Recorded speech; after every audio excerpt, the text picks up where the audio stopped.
Welcome to the Sports Marketing Machine Podcast, episode 114. I'm your host, Jeremy Neisser. Today, we're talking about a different kind of marketing moment when things go wrong, because let's face it, mistakes are going to happen. Could be a ticketing glitch, could be something to do with parking, a delayed giveaway, a concession line that gets out of control, you name it. Things are going to happen that ruin the experience for some people, but the good news is these moments can become for you loyalty builders. Today, we're going to talk about how you handle them right. We're going to hear about why your response matters more than the mistake itself.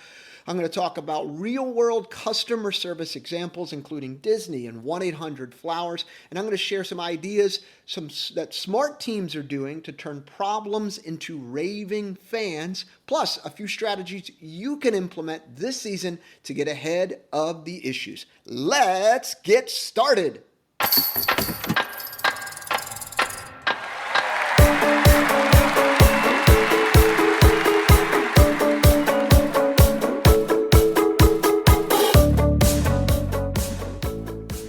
Welcome to the Sports Marketing Machine Podcast, the show that helps marketers sell more tickets, boost your merchandise sales, enhance your fan experience, and most importantly, grow your fan base. I'm your host, Jeremy Neisser, and today we're talking about one of the most overlooked opportunities in marketing, turning fan frustration into fan loyalty.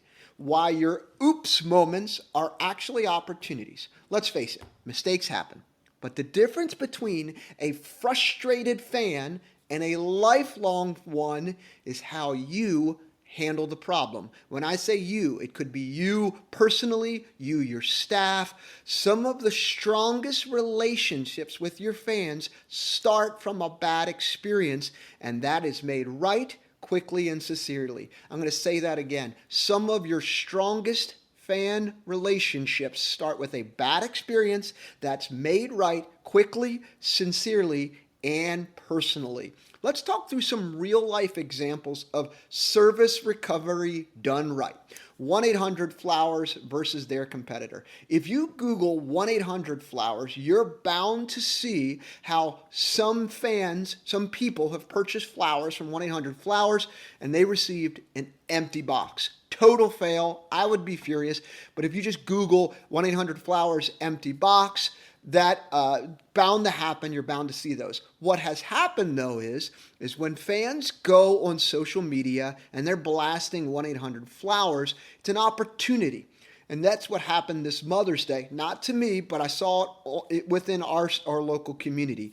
A different flower company, a local one, found out, and they sent on over a fresh bouquet as a goodwill gesture.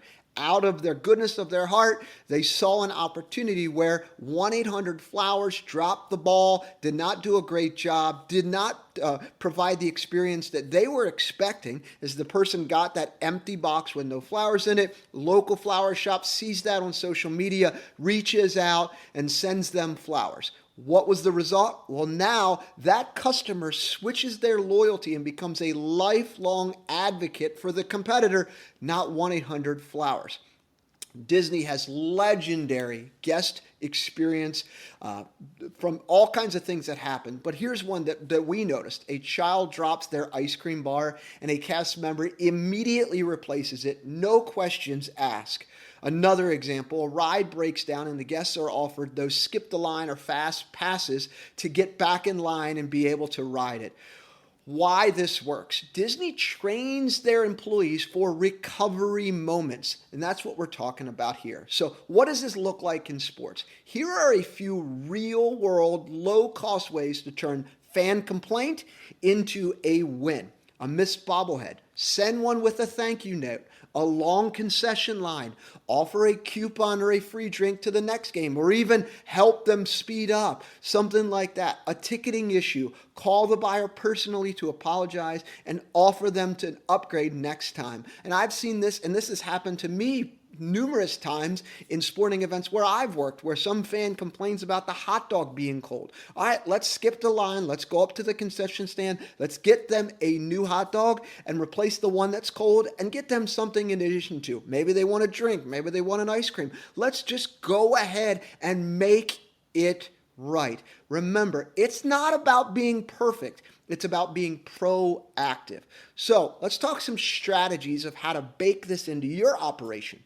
Can you train your staff on how to spot issues and empower them to fix things quickly? Have a save the day resources available. This could be extra giveaways, food vouchers, opportunity to upgrade seats. What does that look like? But important lesson here is you have to follow up with empathy. This could be a text, an email, or phone call, whatever that looks like. I see a lot of teams do day of game surveys, and they're getting fan feedback from that night's game. A lot of fans aren't going to fill those out, but the ones that do, there's a large percentage that complain about something. That next day, when that general manager or external relations director or that marketing director calls that person up and operates from a position of empathy and says, hey, we missed the mark. We didn't deliver the experience to you that we were expected to, that you were expecting, that we hold ourselves to that higher standard. That didn't happen. But I see teams doing this all the time, making that phone call the very next day. Such a great opportunity for you to be able to make things right. So why does this all work? Fans remember how you made them feel, especially when things don't go right. Fans remember how you made them feel, especially when things don't go right. So these moments are high trust touch points. Word of mouth from a recovered experience spreads fast and positively. Let's do the final takeaways. At the end of each episode, I give you the main takeaways from today's episode and ways for you to be able to implement some of the things that we talked about. So here's the first one. People will forget what you said. People will forget what you did, but people will never forget how you made them feel. Number 2, mistakes are inevitable. They're going to happen. Recovery is optional. Great service isn't about perfection, it's about response. To create these wow moments when fans least expect them, train your staff, prepare them, empower them so that they can do these wow moments when mistakes happen. And when done well, you won't just fix the problem, but you'll be building a fan for life. So if you enjoyed today's episode, be sure to share it with your team. And don't forget to pop on over to Apple or Spotify and rate and review wherever you listen. Until next time, thanks for listening.